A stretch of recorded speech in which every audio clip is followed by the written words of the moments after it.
Un rêve d'Andreï Tarkovsky. 1. Cela se déroule toujours de la même façon. Le village, les palissades de bois écorcé et le sentier. Le long sentier que partage en son milieu un sillon d'herbe blanchi par la poussière des camions. Plus loin, l'église et son mur décrépit. Enfin, après être monté sur le talus couvert d'orties, on voit apparaître, découpé sur l'horizon des champs, le bois de bouleau. Entre les branches, le cadre d'une fenêtre illuminée. La maison natale est là. Je m'approche d'elle. 2. Cette fois, quelqu'un est à mes côtés. Une vieille femme dont j'ignore le nom, mais connais les yeux comme s'ils m'appartenaient. Nous marchons tous deux sur le sentier, sans rien dire. Devant l'église, au pied du mur où le vent amoncelle depuis des siècles les feuilles mortes du bois, une odeur d'eau me signale que nous approchons enfin, quelques pas encore, de la maison natale. Nous montons sur le talus couvert d'orties, mais rien, aucun champ, aucun horizon, aucune fenêtre. Seul le profil des bouleaux, dont la forme incertaine peine à se découper sur le fond d'ombre qui la noie. Quand éclate un envol d'oiseaux, le soleil et les étoiles ont aussi disparu. Le ciel est un vitrail dont le verre et le plomb auraient fondu dans le souffle d'une arme atomique. Des reflets, venus d'on ne sait où, troublent davantage le peu de clarté qui tombait sur nos mains. On ne voit plus rien. Ce sera bientôt la fin du monde, quoi d'autre? Je tombe comme tomberait un corps mort. Quand je rouvre les yeux, une étendue d'eau noire clapote à mes pieds. La cime émergée de 3 bouleaux m'indique la profondeur à suivre. Je me déshabille. L'eau n'est ni chaude ni froide. Je me glisse en elle comme entre les draps d'un lit un soir d'avril.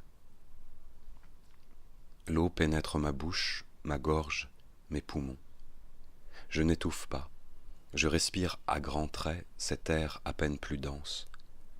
La lueur d'un autre crépuscule descend sur le fond d'herbe inégale où je marche désormais. Mes yeux s'accoutument à la pénombre.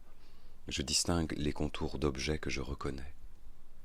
Le village, les palissades de bois écorcé, le sentier, l'herbe blanchie, l'église et son mur décrépit. Arrivé au talus, j'aperçois la fenêtre, mais éteinte. La maison natale est là, doit être là. Je m'approche d'elle. 3. Les fenêtres sont des trous noirs.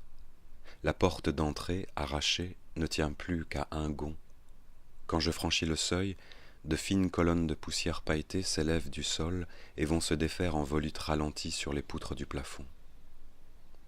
Dans le salon, le conduit effondré de la cheminée recouvre en partie la faïence du grand poêle. Je distingue encore, parmi les gravats, les fleurs naïves dont ma mère avait décoré les bancs où nous venions nous asseoir après la neige. Dans la chambre, les lames du parquet s'enfoncent sous mes pas dans un léger remous de boue et de sable. Il y a, sur le lit, une couverture qui s'effiloche dans le courant. Sur la table de chevet, des morceaux de verre qui scintillent, sommeil brisé, comme si l'on avait laissé tomber un miroir. Les murs de la chambre se couvrent d'écume. Je m'approche de la fenêtre. D'où vient ce jour aussi subit qu'improbable? Derrière les branches, je ne vois qu'une lueur trouble errer sur l'horizon. Mais aucune aube, aucun soleil. Près de l'armoire, dont la porte bat sans faire de bruit, la photographie d'une jeune femme pâlit sous la nuit qui tombe du toit percé. Yeux levés, je vois à travers le miroitement de la surface de l'eau l'éclat glauque d'un soleil sans lumière. Yeux baissés, dans son cadre, la femme a vieilli. Entre ses doigts noués d'herbes sauvages, de minuscules araignées d'eau ont fait leur nid. Une ombre bouge sur mes mains, les miennes, les siennes, puis disparaît. Dans le ciel passe le fond d'une barque, comme un siècle à la dérive. Il est l'heure. 4. Je prends appui sur le toit rouillé et remonte à la surface. Ma mère est dans la barque, elle me regarde. Le même sentiment nous habite. Nos espoirs les plus profonds, les plus lumineux sont morts. La joie du retour s'écoule lentement de nos cœurs, ne laissant derrière elle qu'une sensation de vide et d'angoisse. Nous avons eu tort, il ne fallait pas revenir, il ne faut jamais revenir sur les ruines, que ce soit celles de la ville ou de la maison où vous êtes nés. Au loin, brillent les coupoles de la centrale électrique de K. Lors de sa construction, le niveau du fleuve a monté et le village natal s'est retrouvé pour toujours englouti sous les eaux.